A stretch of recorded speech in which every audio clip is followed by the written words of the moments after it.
Please আপনারা একটু বসেন। আপনারা তো ডেইলি, আমরা আপনাদেরকে বিরক্ত করব না। আমাদের সামনে কাঙ্ক্ষিত মেহমান উপস্থিত, আমাদের কাঙ্ক্ষিত মেহমান উপস্থিত সিলেটের প্রখ্যাত মুফাসসির কোরআন হযরত মাওলানা কারি সিরাজুল ইসলাম সাহেব এখনই আপনাদের সামনে একটি তারানা পরিবেশন করছেন আমাদের হাফিজ আবু তাহির মিসবাহ। তারপরেই হযরতের বয়ান শুরু হয়ে যাবে ইনশাআল্লাহ।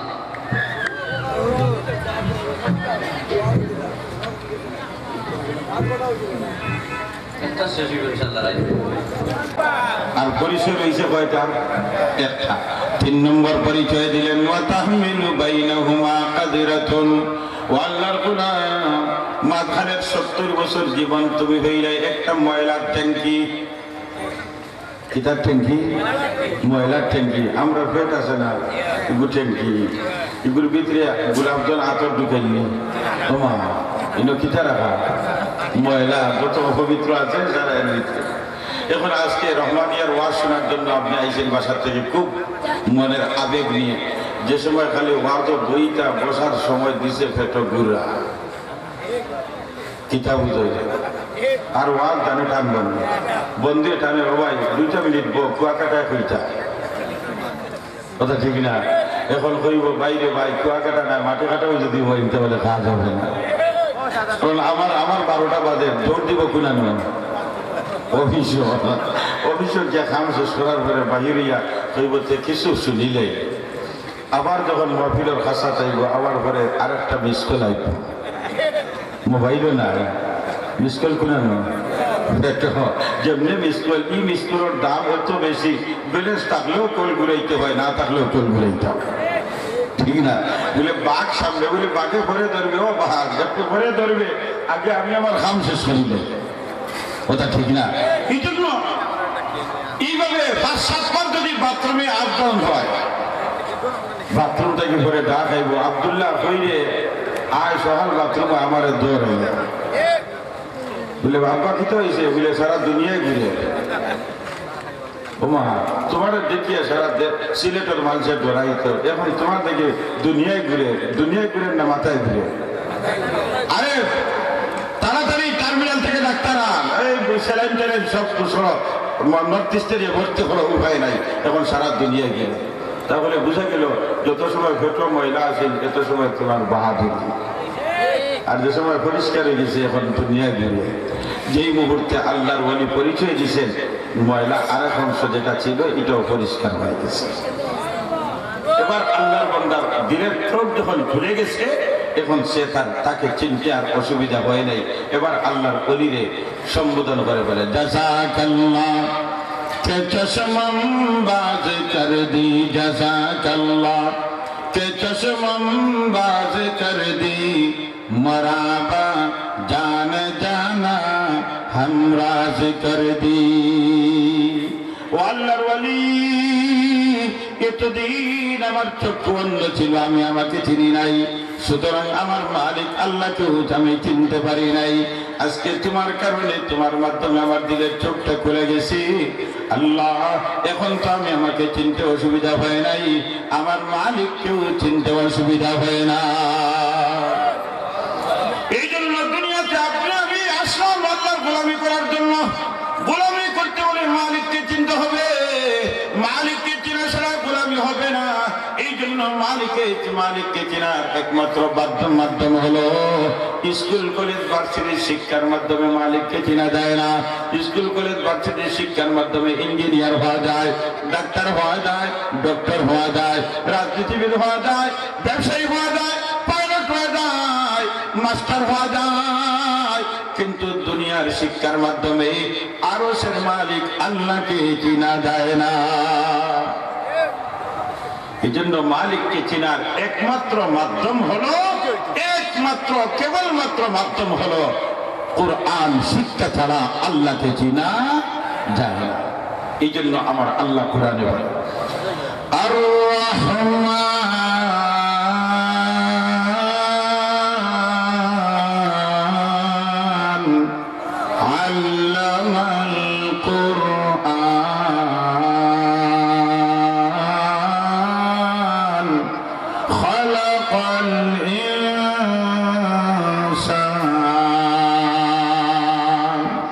আল্লাহ বলেন দয়াল আল্লাহ কোরআন শিখাইছেন, মানুষ বানাইছেন। প্রথমে কোরআন শিক্ষার কথা, পরে মানুষ বানানোর কথা। মুফাসসিরিনে কেরাম বলেন আল্লাহ তাআলা কোরআন শিক্ষার কথা আগে বললেন, মানুষ বানানোর কথা পরে বললেন। অথচ বাস্তবতা হইল মানুষ আগে দুনিয়াতে আসে, এরপরে কোরআন শিখে। কথা ঠিক না? আগে আমরা দুনিয়াতে আসি, এরপরে কোরআন শিখি। আর আল্লাহ তাআলা কোরআনে বলেন কোরআন শিক্ষার কথা আগে আর মানুষ সৃষ্টির কথা পরে। এই জন্য মুফাসসিরিনে কেরাম যতটা কারণ বর্ণনা করেছেন, এর মধ্যে একটা কারণ বর্ণনা করেছেন মুফাসসিরিনে কেরাম, যে কোরআন শিক্ষার মাধ্যমে আপনার আমার দুনিয়ার জীবনের মানবতা অর্জন হয়, মানবতার সৈন্য সমাজ, মানবতা প্রতিষ্ঠিত হয়, মানবতার সৈন্য পরিবার, পরিবারে মানবতা সৃষ্টি হয়, মানুষের জীবনে মানবতা আসে। আজকে মানবতা আপনার হাত থেকে চলে গেছে, এই জন্য আজ মানুষগুলি হিংস্র প্রাণীর চেয়ে আরো ভয়ঙ্কর হয়ে গেছে। যার সমান এই যে সপ্তাহ মাসের আগে হাতির মতো সন্তানের মাথায় গুলি ঢুকাই রেখে হিংস্র প্রাণী, জঙ্গলের হিংস্র প্রাণী ঢুকাইছে, তাহলে কে? বলেন বলেন কে? আরেক মানুষ। তাহলে এই মানুষটা হইল কেমনে? মানুষ হলো কেমনে? একজন মানুষ যদি হয় তাহলে আরেকজনকে নির্যাতন করতে পারে না, হত্যা করতে পারে না, গুম করতে পারে না, খুন করতে পারে না। যখন মানুষের জীবন থেকে মানবতা চলে যায়, মানুষের জীবন থেকে মানুষত্ব বৈশিষ্ট্য চলে যায়, তখন ওই মানুষের মানুষ থাকে না, বরং হিংস্র প্রাণীর চেয়ে জানোয়ারের চেয়ে আরো নিকৃষ্ট হয়ে যায়। এই জন্য প্রকৃত মানুষ তৈরি করার একমাত্র ব্যবস্থাপত্র হলো কোরআন শিক্ষা। কোরআন শিক্ষা ছাড়া মানুষ হয় না। দুনিয়ার শিক্ষা ছাড়া অনেক কিছু হতে পারে, কিন্তু মানুষ হতে হলে একমাত্র কোরআন শিক্ষা ছাড়া মানুষ হওয়া যায় না। যার একটা প্রমাণ আমি আপনাদের সামনে দিয়ে আমার আলোচনা শেষ। এক আল্লাহর গোলাম, সন্তানের বাবা, তার স্বপ্ন হলো ছেলেকে বাংলাদেশের 1 নম্বর চাকরিজীবী বানাবে, 1 নম্বর শিক্ষিত তৈরি করবে। সুতরাং ছেলেটাকে রহমানিয়া মাদ্রাসার মতো মাদ্রাসায় দেয়নি, না গিয়ে স্কুলে দিছে। স্কুল থেকে হাই স্কুলে, হাই স্কুল থেকে কলেজে, কলেজ থেকে ভার্সিটিতে, বিশ্ববিদ্যালয়, এইভাবে যেতে বাংলার অক্সফোর্ড, ঢাকা ইউনিভার্সিটি পর্যন্ত নিয়ে পড়তে আর পড়াইতে বিসিএস ক্যাডার দিয়ে ছেলেকে বাংলাদেশের 1 নম্বর শিক্ষিত প্রমাণ করল। যখন বিসিএস ক্যাডার হিসাবে নির্বাচিত হলো, তখন 1 লক্ষ টাকা বেতনের চাকরি হইল। কিছুদিন পরে বাবা মারা গেছে। সংবাদ গেল, বাবা অমুক তোমার আব্বু মারা গেছেন, তুমি চলে আসো। ছেলে আসলো, আসার পরে কিছু কান্নাকাটি হলো। মানুষ স্বাভাবিক তো বাবার মহব্বতে কাঁদবে, একটু খাচ্ছে। এরপরে যখন ইমাম সাহেব ডাক দিলেন, ভাই আপনি আসেন, আপনার বাবাকে গোসল করান। সন্তান বলে, হুজুর এটা আপনি শেষ করে দেন, হুজুর এটা আপনি শেষ করে দেন। ছেলে আর গোসল করার সময় গেল না। যখন গোসল শেষ, কাফন পরাইবে, তখন হুজুর ডাক দিলেন, ভাই আসেন, আপনার বাবাকে কাফন করা। হুজুর এটা আপনি শেষ করে দেন, এটা আপনি শেষ করে দেন। হুজুর কাফন পরাইবে। এরপরে যখন লাশটা খাটিয়ার মধ্যে উঠাইয়া রহমানিয়া মাদ্রাসার সামনে আনলেন জানাজার জন্য, এখন যে কাফন পরাইল না, গোসল করাইল না, এই ছেলে কি ইমামতি করতে পারবে? তখন হুজুর আপনি ইমামতি করেন। নামাজ শুরু হয়েছে, জানাজা শুরু হয়েছে। জানাজা শুরু হওয়ার পরে হঠাৎ চিৎকার করে হাউ হাউ করে সন্তান কাঁদতে শুরু করলো। সবাই মনে মনে ভাবছেন বাবার মহব্বতের কারণে। জানাজা শেষ হলো, দাফন করার জন্য লাশ কবরস্থানে নেওয়া হলো। ঠিকই দাফন শেষ হলো, কিন্তু সন্তানের কান্না তো বন্ধ হয় না। যারাই সান্ত্বনা দেওয়ার জন্য যায়, আরো বেশি কান্নার আওয়াজ ওঠে। তখন বারবার মানুষ জিজ্ঞাসা করলো, ভাই কেন আপনি কাঁদেন? মামা কেন কাঁদেন? চাচা কেন কাঁদেন?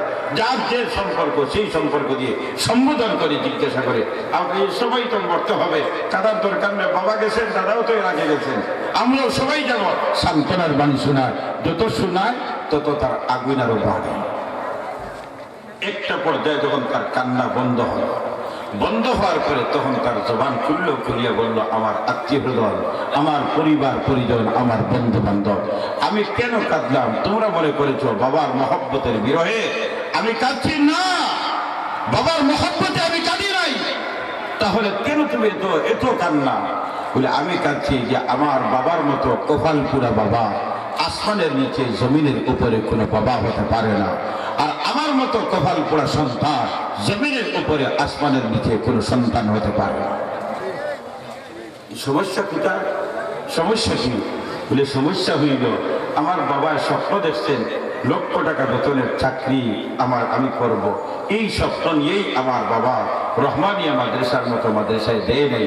স্কুল থেকে শুরু করে অক্সফোর্ড ইউনিভার্সিটি পর্যন্ত আমাকে পড়াইল। ঠিকই স্বপ্ন পূরণ হয়েছে, লক্ষ টাকা বেতনের চাকরি আমি পাইছি, আমি হয়েছি। কিন্তু কপাল পোড়া বাবা, কপাল পোড়া সন্তান। আজকে বাবার মৃত্যু হলো, কিন্তু আফসোস আমার হাতে আমি বাবাকে গোসল দিতে পারি নাই, কারণ আমি গোসল দেওয়া জানি না। আমার বাবাকে কাফন পরাইতে পারি নাই, কারণ আমি কাফন পরানো শিখি নাই। আমি জানাজার ইমামতি করা দূরের কথা, জানাজা কেমনে করতে হয়, কেমনে পড়তে হয়, জানাজার মশালা কি তাও আমি জানি না।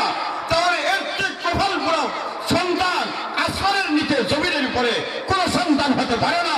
আর আমার বাবার মতো কপাল পোড়া বাবা আসমানের নিচে জমিনের উপরে কোনো বাবা হতে পারে না। এই জন্য আমার কান্না, এই জন্য আমার কান্না। আসেন সিলেটের মুসলমান, আসেন রহমানিয়া মাদ্রাসার কাছে।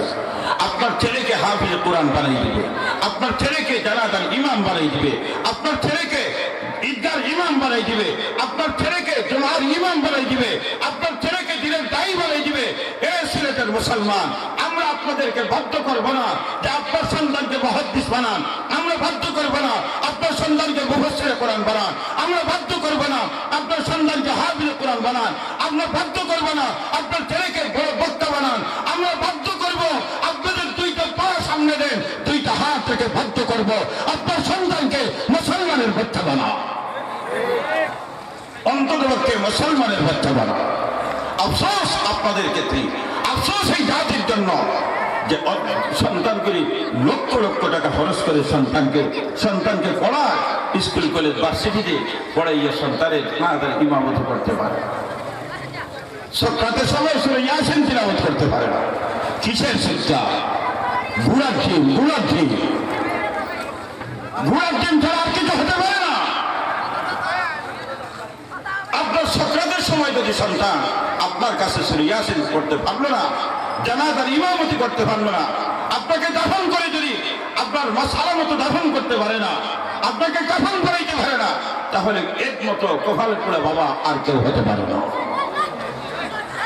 এটা হলো দুনিয়ার বিষয়। আখিরাতের বিষয় বলেই আমার শেষ। এই রহমানিয়ার বাচ্চাগুলি যারা পড়তেছে ইনশাআল্লাহ সামনে পড়বে, এই রহমানিয়া মাদ্রাসার বাচ্চাগুলি হবে কোরআনওয়ালা। হাশরের ময়দানে আল্লাহ তাআলা কোরআনওয়ালাকে ডাকবে, ইউকালু লিসাহিবিল কুরআন ইকরা ওয়ারতাকি ওয়ারাত্তিল কামা কুনতা তুরাত্তিলু ফিদ দুনিয়া। কোরআনওয়ালাকে বলবে আল্লাহ তাআলা ইকরা পড়ো আর চলো। আল্লাহ কই চলবো, কই দিতাম, যেখানে মিনাল জিন্নাতি ওয়ান নাস, তোমার ওই জায়গা তোমার জান্নাত। এবার কোরআনওয়ালা বলবে আল্লাহ কোরআনের কারণে জান্নাত পাইলাম, কিন্তু আমার মার পেটের মধ্যে 10 মাস 10 দিন ছিলাম, কত লাথি কত গোতা দিলাম, মাকে কত কষ্ট দিলাম, আমার মা কোথায়? আমার বাবা মাথার কাম পায়ে ফেলে আমাকে লালন পালন করলো, আমার বাবা কোথায়? তখন মা বাবাকে আনা হবে। নবীজি বলেন মা বাবার মাথার মধ্যে সম্মাননার মুকুট পরানো হবে। উলবিসা ওয়ালিদাহু তাজাই ইয়াউমাল কিয়ামা। মা বাবার মাথার মধ্যে সম্মাননার মুকুট পরানো হবে। হাসরের ভাসরবাসী দেখবে আর চিনবে, জিজ্ঞাসার প্রয়োজন হবে না যে এই মার, এই মহিলার কলিজার টুকরা সন্তান কোরআনওয়ালা, এই বাবার সন্তান কোরআনওয়ালা। ও ছেলেদের মুসলমান, এবার কোরআনওয়ালা বলবে আল্লাহ কোরআনের কারণে জান্নাত পাইলাম, কোরআনের কারণে মা বাবার মাথার মধ্যে সম্মাননার মুকুট পাইলাম। কিন্তু রহমানিয়া মাদ্রাসা তো এমনি হয় নাই, কিছু মানুষের সহযোগিতার মাধ্যমে রহমানিয়া মাদ্রাসা হয়েছে। আল্লাহ যত মানুষের সহযোগিতা করছেন, এই মানুষগুলি ছাড়া আমি জান্নাতে যাব না। আল্লাহ এই মানুষগুলি আমাকে দেখাইয়া দাও, তখন এই মানুষগুলিকে আপনাদেরকে দেখানো হবে যে এই মানুষগুলি রহমানিয়া সহযোগিতা করেছিল। এবার কোরআনওয়ালা বলবে আল্লাহ কোরআনের কারণে জান্নাত পাইলাম। তবে কোরআন তো রহমানিয়া মাদ্রাসা ছাড়া তো কোরআন পাইতাম না। রহমানিয়া মাদ্রাসা তো কিছু মানুষের সাহায্যের কারণে এই রহমানিয়া মাদ্রাসা হয়েছে। আল্লাহ এদেরকে আমার সাথী বানাইয়া জান্নাতের মেহমান বানাইয়া দাও। তখন আল্লাহ তাআলা ঘোষণা দিবে, এ কোরআনওয়ালা, তোমার আজকে তো মর্যাদা, তোমার সুপারিশ যদি আমি কবুল করি না, আমার কোরআনের মর্যাদা থাকবে না। যাও, যতক্ষণ তোমার মনে চায় সবাইকে নিয়ে তুমি জান্নাতে চলে যাও। আমরা সবাই কোরআনওয়ালার সাথে জান্নাতে যেতে চাই তো ইনশাআল্লাহ। কে কে যেতে চাই দুইটা হাত উঠাবেন। আল্লাহ আমাদেরকে কবুল ফরমাও, মহব্বতে বলেন আমিন। গত বছর আপনারা অনেক সহযোগিতা করেছিলেন, নগদ ওয়াদা, কিন্তু আমার কাছে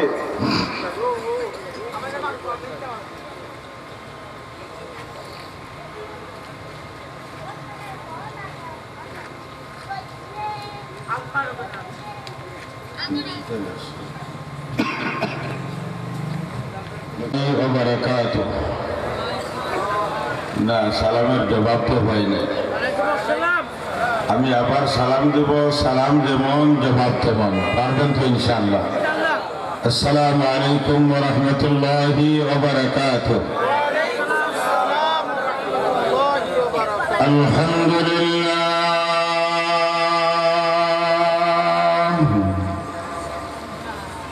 আলহামদুলিল্লাহ নাহমাদুহু ওয়া নাস্তাঈনুহু ওয়া নাস্তাগফিরুহু ওয়া নু'মিনু বিহি ওয়া নাতাওয়াক্কালু আলাইহি ওয়া না'উযু বিল্লাহি মিন শুরুরি আনফুসিনা ওয়া মিন সাইয়্যাতি আ'মালিনা। من يهده الله فلا مضل له ومن يضلل فلا هادي له ونشهد أن لا إله إلا الله وحده لا شريك له ونشهد أن سيدنا وسندنا وحبيبنا وحبيب ربنا وطبيبنا وطبيب قلوبنا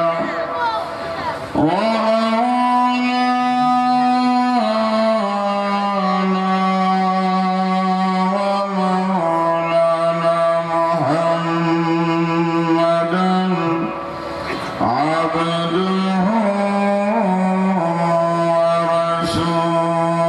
ورسوله صلى الله تعالى عليه وعلى آله وأصحابه وبارك وسلم تسليما كثيرا.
وصدق رسوله النبي الأمي الكريم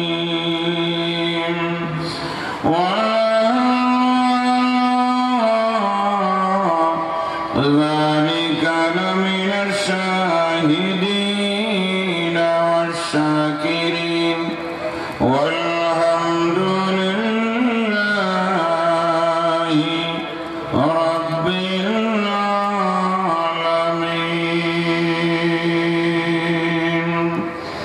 সবাই মহব্বতে জবান খুলে প্রাণ ভরে মদিনা ওয়ালার শানে দুরূদ শরীফ পড়ে সাল্লাল্লাহু আলা ومولانا محمد وعلى آله وصحبه وسلم بلغ العلا بكماله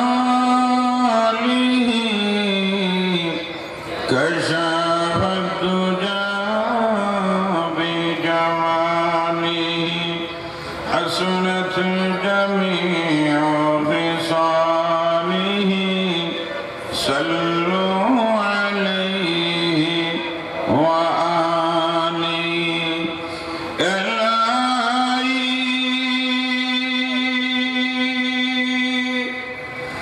दिखा दे मुझे दियारे मदीना इलाही बना दे हमें गुबारे मदीना बलगल علا بكماله كشف الدجى بجماله حسنت جميع خصاله صلوا عليه وآله اللهم صل وسلم وبارك عليه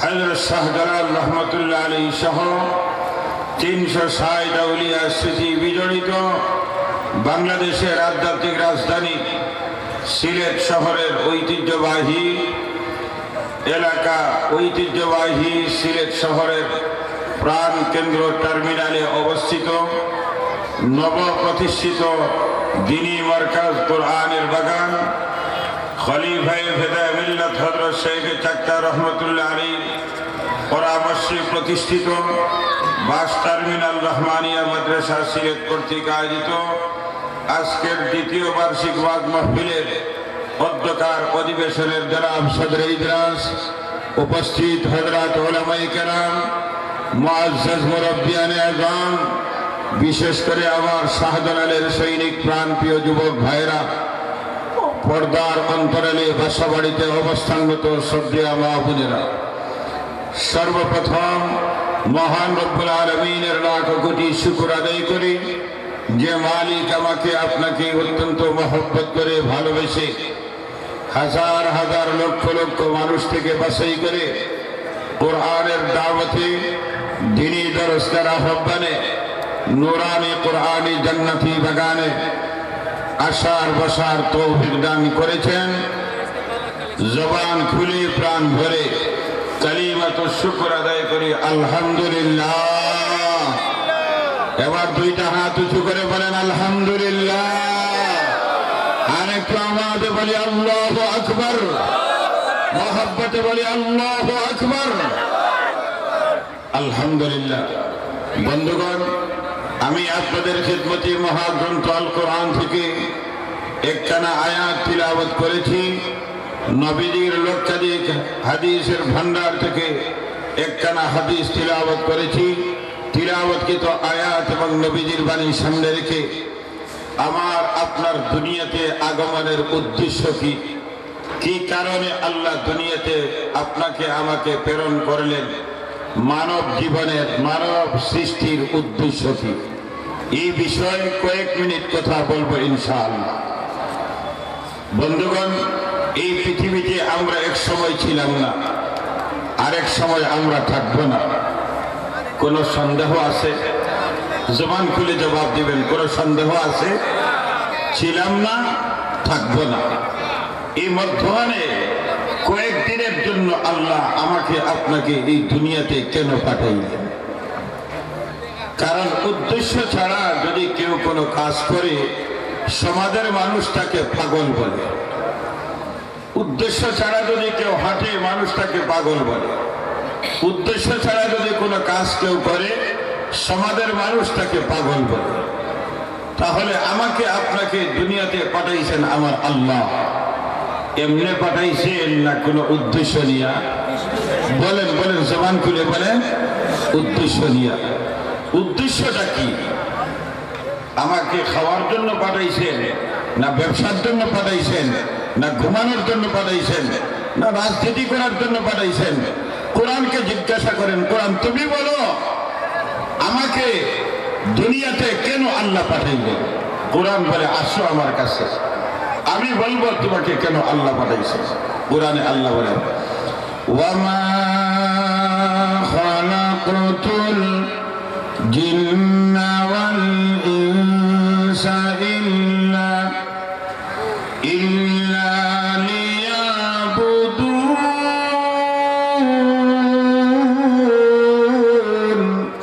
আল্লাহ বলে মানুষ এবং জিন্নাত, মানব এবং দানব সৃষ্টি করেছি একমাত্র কেবলমাত্র আমি আল্লাহর গোলামি করার জন্য।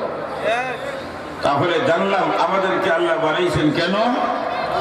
বলেন, জবানটা খুলে বলে, আল্লাহর গোলামি করার জন্য। গোলামির জন্যই আল্লাহ সৃষ্টি করেছেন। প্রশ্ন থাকে আমাদেরকে বানাইলেন গোলামি করার জন্য, তাহলে এই গোটা পৃথিবী কেন বানাইলেন? আসমান কেন সৃষ্টি করলেন? জমিন কেন সৃষ্টি করলেন? গাছ বৃক্ষলতা কেন সৃষ্টি করলেন? নদ নদী কেন সৃষ্টি করলেন? চন্দ্র সূর্য গ্রহ নক্ষত্র কেন সৃষ্টি করলেন?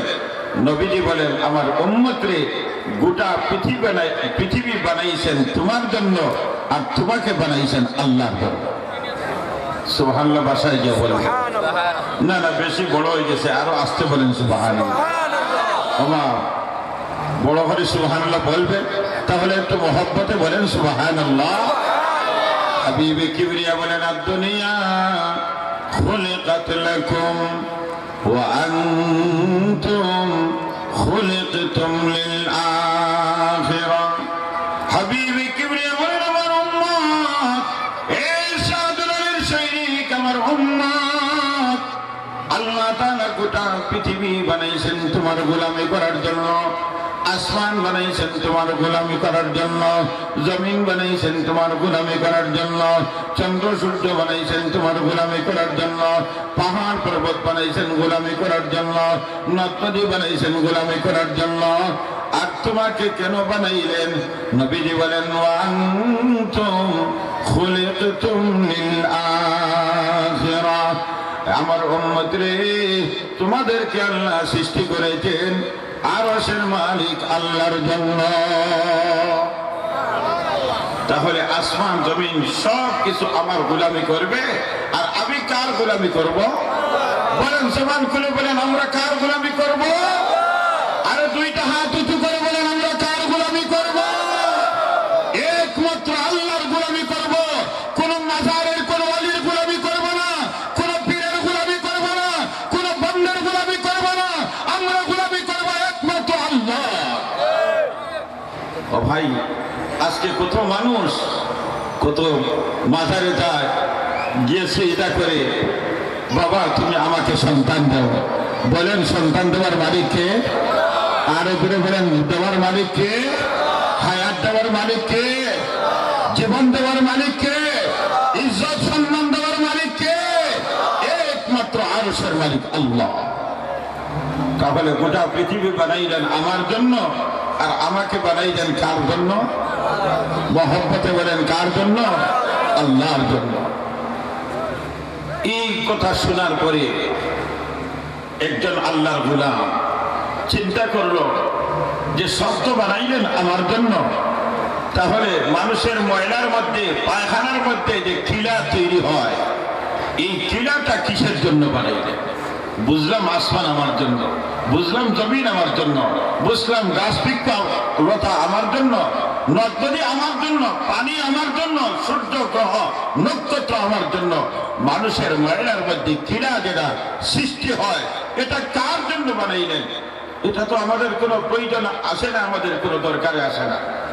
এটা তো মানুষের ময়লা, তো এই পোকামাকড় এগুলা সৃষ্টি হয়, এই কিড়াগুলা সৃষ্টি হয়, এগুলো তো আমাদের কোনো প্রয়োজন না। এবার আল্লাহ পরীক্ষার জন্য এই মানুষটাকে একটা রোগ দিল। এই মানুষটা অসুস্থ হইল। অসুস্থ হওয়ার পরে প্রথমে টার্মিনালের ডাক্তার যারা আছেন এদেরকে দেখাইল, ফার্মেসির ডাক্তারদের দেখাইল, না কোনো সমাধান হয় না। এবার এমবিবিএস ডাক্তার দেখাইল, না কোনো কাজ হয় না। এবার এফসিপিএস দেখাইল, কোনো কাজ হয় না। এবার সিলেটের চিকিৎসা শেষ করার পরে ঢাকায় গেল, কোনো কাজ হয় না। সিঙ্গাপুর গেল, কোনো কাজ হয় না। থাইল্যান্ড গেল, কোনো কাজ হয় না। চেন্নাই গেল, কোনো কাজ হয় না। ইউরোপে গেল, কাজ হয় না। গোটা পৃথিবীর উন্নত চিকিৎসা বিজ্ঞানীদের মাধ্যমেও তার কোনো সুস্থতা আসে না। সর্বশেষ নিরাশ হয়ে সে টার্মিনাল তার বাসায় চলে আসে। আসার পরে এখন তার বন্ধু সমাজ যারা আছে সবাই পরামর্শ দিল, ভাই তোমার যে অসুবিধা, সারা দুনিয়া শেষ করছো, চলো না একটু কদমতলি একটা হাতুড়ি ডাক্তার আছে, ওর কাছে অনেক দূর দূর থেকে মানুষ আসে। বলেন এমন কিছু ডাক্তার সমাজে আসে না? নাই। দেখা যায় হাতুড়ি ডাক্তার, কিন্তু অনেক দূর থেকে রোগীগুলো আসে, গাড়ি রিজার্ভ করে আসে, বাসগুলি রিজার্ভ করে আসে ওই হাতুড়ি ডাক্তারের কাছে। চলো না একটু, তোমার তো সব শেষ, তাহলে ওই ডাক্তারের কাছে একটু যায়। যখন মানুষের এই অবস্থা হয়ে যায়, তখন মানুষগুলি ওই একটা গাছের মধ্যেও যদি মনে করে তার জীবন ফিরে পাবে, তাহলে গাছটাও কে ধরবে যেন তার জীবনটা ফিরে পায়। এই পরামর্শ অনুযায়ী হাতুড়ি ডাক্তারের কাছে তার কাগজপত্র সব কিছু নিয়ে গেল। হাতুড়ি ডাক্তার সব পড়লো, পড়িয়া দেখলো সুবহানাল্লাহ, সারা দুনিয়া শেষ, দুনিয়া ঘুরেই আমার কাছে।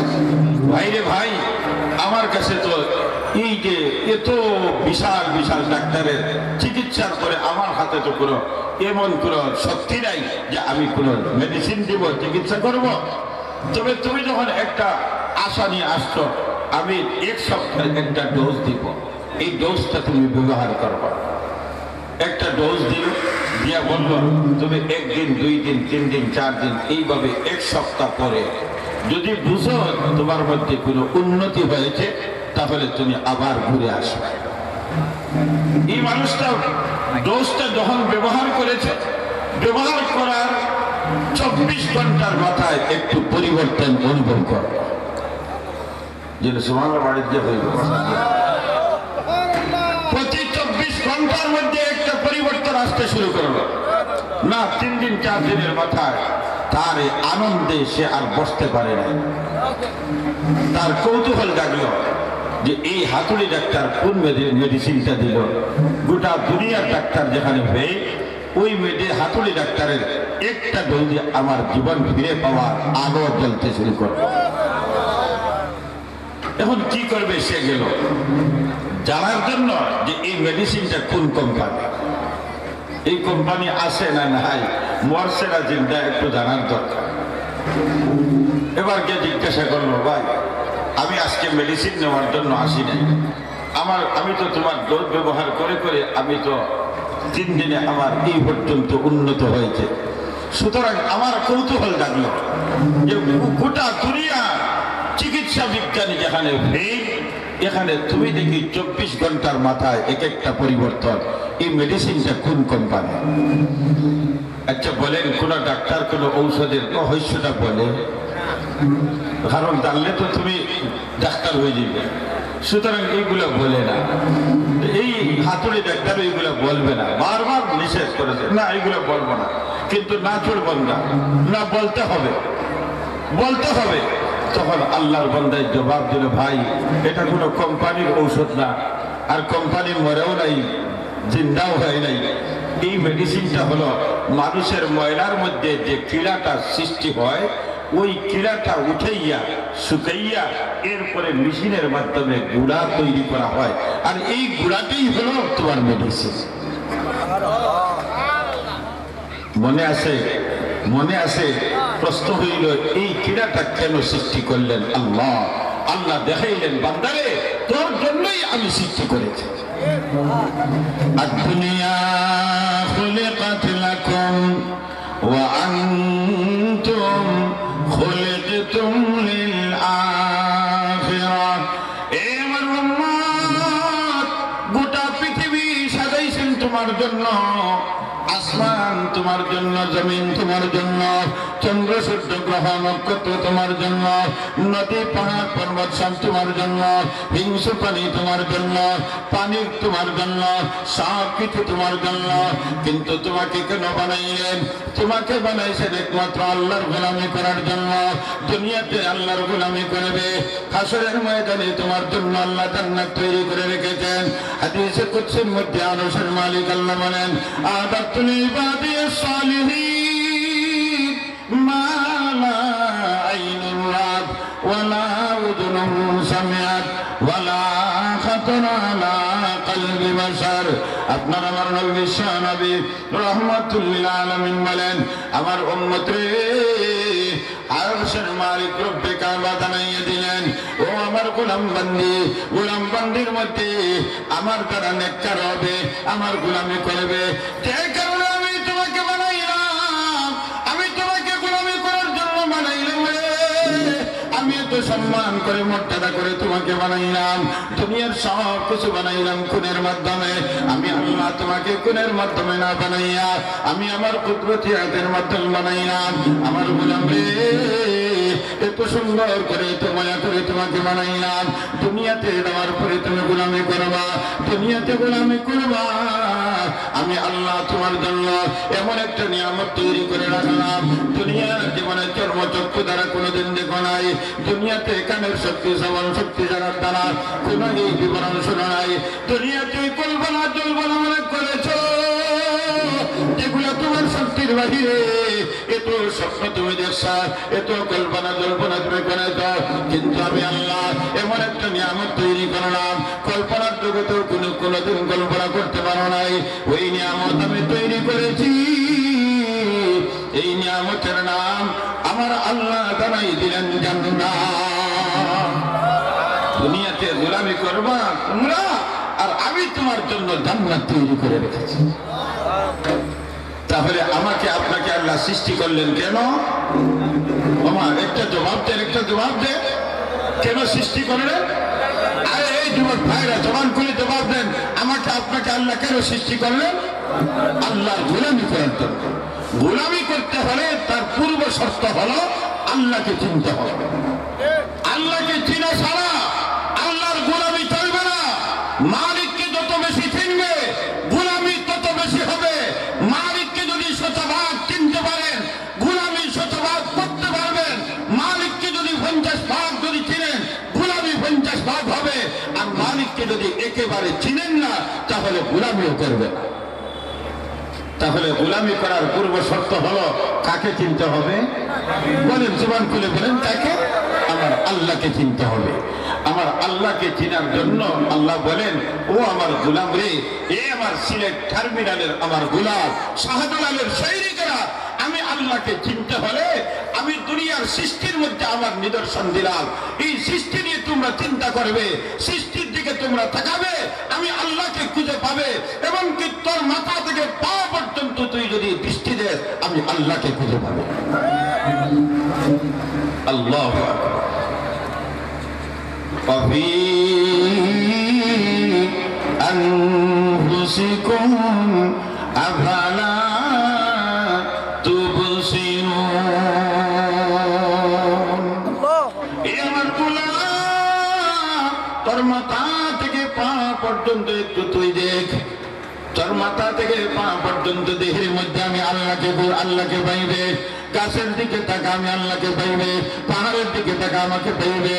লিকুল্লি শাইইন আয়াতুন লিকুল্লি শাইইন আয়াতুন তাদুল্লু আলা আন্নাহু ওয়াহিদুন। আমার গোলাম রে, একটু তুই তাকাইয়া দেখ, তোর মায়ের পেট থেকে 10টা বাচ্চা বের হয়েছে, 10টা সন্তান জন্ম দিয়েছে মা, কিন্তু 10টা সন্তান একটা পেট থেকে ভূমিষ্ঠ হলো, কিন্তু 10টা সন্তান এক সমান হয় না, কোনো না কোনো ভাবে পরিবেশম হয়। আরে আল্লাহ, আমার গোলাম বান্দি, একটা গাছের পাতার মধ্যে তুই দৃষ্টি দে, দেখ লক্ষ লক্ষ পাতা একটা গাছের মধ্যে, কিন্তু 2টা পাতা একত্রিত করে দেখ, 2টা পাতা এক সমান হয় না, কোনো না কোনো ভাবে বেশকম হয়। এই কামটা কে করলো? এই সৃষ্টিটা কে করলো? আমার আল্লাহ। এবার আল্লাহ দাঁড়াই দিলেন, আমার গোলাম বান্দি, তুই আমার সৃষ্টির মধ্যে তাকাইয়া দেখ, আমি আল্লাহকে খুঁজে পাইবি। এই জন্য আরবি একটা উক্তি আছে, মান আরাফা নাফসাহু আরাফা রাব্বাহু, যে নিজেকে চিনল সে মালিককে চিনতে আর ভুল করবে না। নিজেকে চিনল, মালিককে চিনল।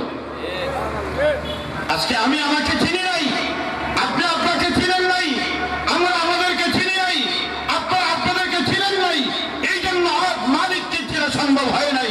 মালিককে না চেনার কারণে আমি আমার তেমনি তেমনি জীবন পরিচালনা করতেছি।